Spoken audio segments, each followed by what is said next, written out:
Welcome to this week's episode of the Broken Hearts Club with Michelle. And this week, I wanted to talk to you about grief and giving you permission to grieve the relationship that has ended, toxic or otherwise. Now, the reason that this is so essential in your healing journey and your ability to move forward and to move into that life that you want is that you have to acknowledge what you're letting go of, what is ending. And that's part of the healing process. And it breaks the ties with that toxic relationship, allowing you to move forward into that dream life and to allow you to feel more disconnect between what has happened, which allows you to then, when you get to that point of confronting the limiting beliefs, the limiting thoughts that have come from that relationship, the habits, and allowing yourself to really connect with who you are.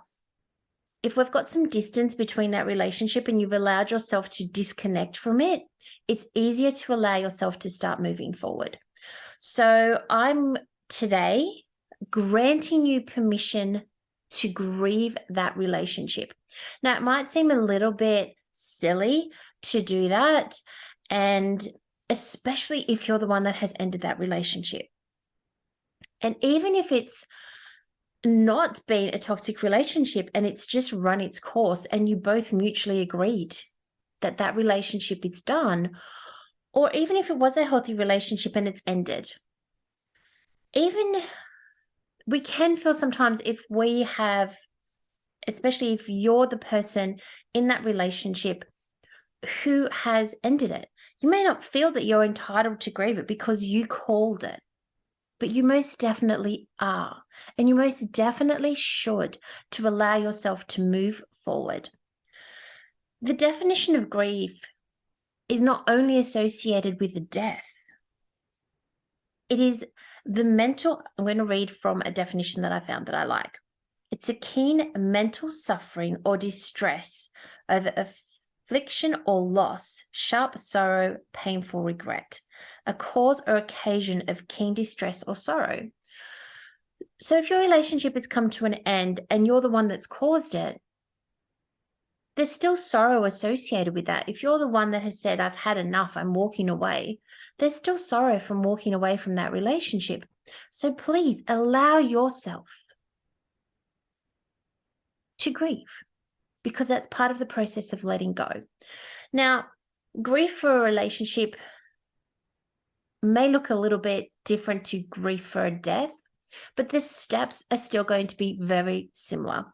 Now, there is no right or wrong way to grieve anything, but there are a set of steps that you run through, and you may move through them quicker. You may even just touch on one, in and out, done. You don't feel like you need to sit in that space for a long period of time. Others, you might need to process a little bit more. And it's the same when you move through it with grief of death, for death. The one thing you don't want to do is get stuck in any of those steps. So the steps for grief run through the emotions of like the shock and the horror of what has happened. And the stages and the steps may kind of merge into each other as well. So there's also disbelief is the next stage. And that may come with the shock and the horror of what has happened with your relationship ending. And you may not feel the horror, you just may feel the shock. It depends on the circumstances around the relationship ending. So after the shock, the horror, and then the disbelief, there's this overwhelming sadness and pain that you're going to feel, and allow yourself to feel all of the feelings that come up. There may be denial and blame. You may be in denial about what happened or the extent of what happened. You may start to blame yourself. Please don't do that. It was never your fault. Then there's the exhaustion and a sense of loss, of being empty. And then there's the fear that will arise. You may then, and you probably will, feel the anger. You may also feel some guilt and regret in this stage. And then the next stage when you're grieving is a tribute to the person or an honoring of the person. And in this stage, as you're grieving your relationship, I would say honor you, honor yourself. And then it's the acceptance. And then you move into the recovery and healing. And that allows you to move forward. And allowing yourself to move through these stages in whatever way you need to will really allow you to step away from your relationship and to break the ties and the bonds so that you can move into this ideal life. Because that's the ultimate goal, right? To overcome the heartbreak and the heartache and move into the life that you want to live, the life that you deserve, and the life that you desire. I'm going to give you an example of why running through these steps is so important. I didn't do it with my marriage. When my marriage ended, I got stuck very much in the overwhelm and sadness and feeling the pain and a lot of exhaustion and that feeling of emptiness. And then I just kind of ignored it all. And it wasn't until years later that I actually experienced that anger. And I should have allowed myself to experience that earlier because it was years later. It was years and years later. So that had impacted me. It hadn't allowed me. I still had those ties to my ex. And it didn't allow me to move forward. While yes, I had been able to reach some of the goals that I wanted of my dream life. I was living in London and, traveling, which was one of the things that I really wanted to do, but I was still impacted by the relationship. There was still a sense of obligation to my partner. And for a very long time, I actually kept in contact with him when I had no need to. And it also impacted myself. I still didn't allow myself to have that belief in myself, for allowing myself to become more confident, for my self-esteem to recover from the impact. And it wasn't until I moved through all of these steps that I was allowed to do that, or allowed myself to do that. So that's why I really encourage you to move through these steps. Allow yourself to grieve. Don't think that you shouldn't, that you can't. It is such a helpful process to allow you to move forward. And when I had done all of these things for the relationship, so much better, so much better. Didn't feel any guilt, didn't feel any obligation.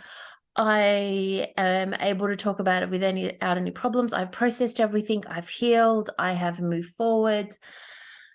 My confidence is better. I believe in myself. I'm really now moving towards that dream life that I've always wanted. And that's because I've allowed myself to grieve. So it is an essential part of the process of moving forward in your life without the ties of your past relationships. So I really, really encourage you to do it, to run through those steps and allow yourself to move into this dream life, this place where we're going, this empowered place where you can be you and you can do the things that you want to do with your life. You're living your ideal life. You're after your dreams, your hopes, your desires are being met, your aspirations, and you're feeling fulfilled. So this is a very important step of that process. I encourage you to go try it. I would love to hear of what happens, any breakthroughs. This is going to be a process for you. So going back and doing this, or if you're in the process of doing it now, please, I'd love to hear how you're going, how you're feeling, how it's helping you to move forward. Also, if you are stuck in this, please reach out. We go over this in my coaching program, in my one-to-one coaching program, so I can help you work through these steps. I thank you so much for listening to today's episode, for taking the time to tuning into my podcast and watching on the YouTube channel. Please remember to share with anyone that you think may benefit from this, to follow and continue listening. And if there's anything that you would like me to touch on around this topic, please let me know. You can follow me over on social at Michelle_Garbett, or you can check into my website, michellegarbett.com, to see what's coming up. And I look forward to connecting with you again next week. Thank you so much for listening. Ciao for now.